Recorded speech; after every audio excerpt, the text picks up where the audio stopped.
आप आराम से बताएं, आपको निमंत्रण कैसे मिला, आप वहाँ कब गईं, और यदि आप वहाँ पहले गई थीं और पुनः गई हैं तो क्या अंतर दिखा आपको? जी। तो धन्यवाद संजय जी, आपने फिर मुझे यहाँ आने का अवसर दिया। हमेशा अच्छा लगता है आपसे बात कर आपसे मिलकर। और हाँ, मैं उन लोगों में से थी जिसे ये अवसर मिला कि प्राण प्रतिष्ठा के दिन वहाँ रहूँ। बहुत ही भाव विभोर करने वाला वो क्षण था, वो अवसर था।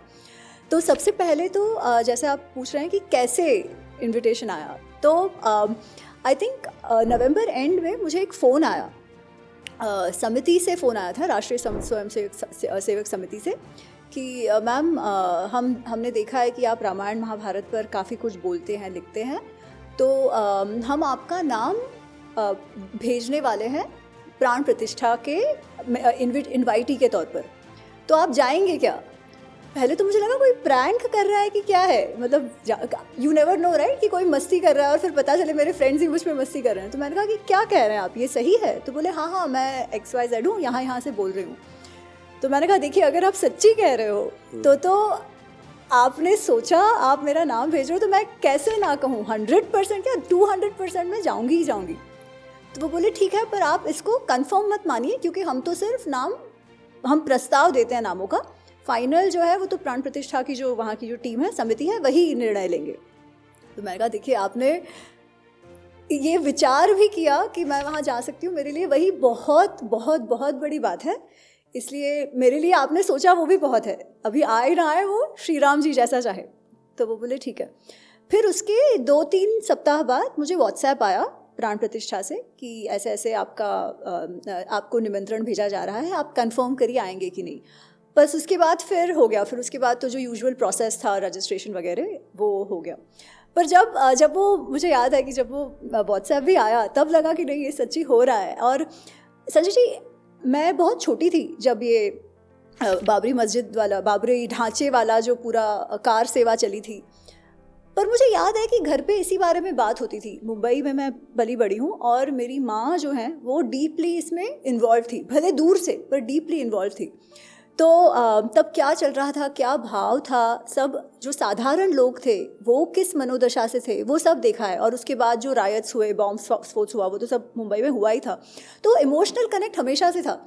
इसलिए मैं ये कहती हूँ कि वो एक लोग थे ना जो पहले चाहते थे वहाँ बिल्डिंग बने या अस्पताल बने वगैरह वगैरह। मैं उसमें से कभी नहीं थी। अगर मैं होती तो शायद मेरी माँ मुझे तभी घर से निकाल देती कि घर पे भी नहीं रहना है, अस्पताल में जाके रहो, वहाँ तो मंदिर ही बनेगा। ये क्लैरिटी थी।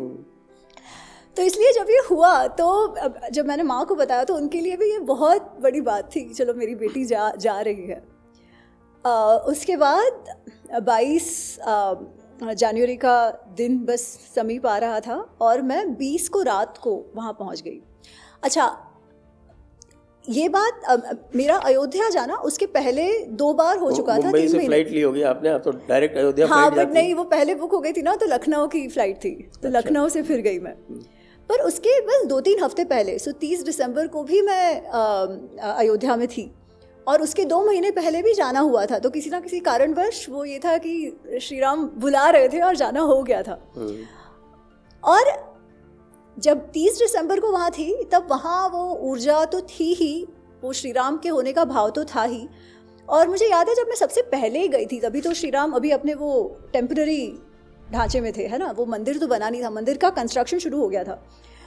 तो लोग कहते हैं कि जब वो टेंट में देखते हैं तो बहुत दुख होता है, पर वो जब सच्ची में आप वहाँ आपके सामने देखते हो ना कि हम श्री राम राज्य की बात करते हैं, हमारे रामलला, और जब आप उनको वहाँ देखते हो तो सच्ची में ऐसे मन ना बहुत व्यथित हो जाता है, सच्ची में बुरा लगता है कि हमने क्या किया है, हम अपने श्री राम को अभी तक इसी में रखे हैं इतने वर्षों बाद भी।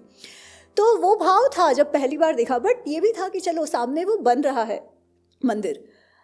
पर उसके बाद 30 दिसंबर तो यू कीप सीइंग कि अयोध्या में ही थोड़ा थोड़ा कंस्ट्रक्शन डेवलपमेंट वो होने लगा है। और जब फिर 20 को मैं गई तो जो भाव, जो सौंदर्य अयोध्या का था, जो ऊर्जा उसमें थी, लोग हर जगह लोग थे। हम तो भारत में तो वैसे ही उत्सव है, वहाँ लोग तो होते ही होते हैं, तो हर जगह लोग थे। अयोध्या सजी हुई थी। एक उत्सव का नाम, उत्सव ही उत्सव है हमारे में तो वैसे भी। और ये तो और एक कारण था उत्सव का, और इतना बड़ा कारण जिसके लिए हमारी इतनी पीढ़ियों ने संघर्ष किया है, इतनी पीढ़ियों ने, हमने कभी इसको छोड़ा ही नहीं है ना, वो संघर्ष चलता रहा। तो वो जो वहाँ पूरा वातावरण था ना कि भजन चल रहे हैं, लोग नाच रहे हैं, जगह जगह पे भंडारे लगे हुए हैं क्योंकि इतने सारे लोग आए थे। अच्छा, वहाँ पर उन्होंने वो जो अंदर आने के लिए सिर्फ जिनके पास पासेस हो ना, स्पेशली क्योंकि तब वो सिक्योरिटी का भी इशू है, इतने सारे महानुभाव पॉलिटिशियन सब लोग आ रहे हैं, तो केवल जिनके पास पास हो वही गाड़ियाँ जाने दे रहे थे। उसके पश्चात कितने सारे लोग चल चल के आ रहे थे क्योंकि सबको ऐसे था कि 22 को एटलीस्ट उस माटी जो है अयोध्या की, अयोध्या धाम में तो हम रहें, हम वहाँ मौजूद हो, इस भाव से लोग जगह जगह से आए थे।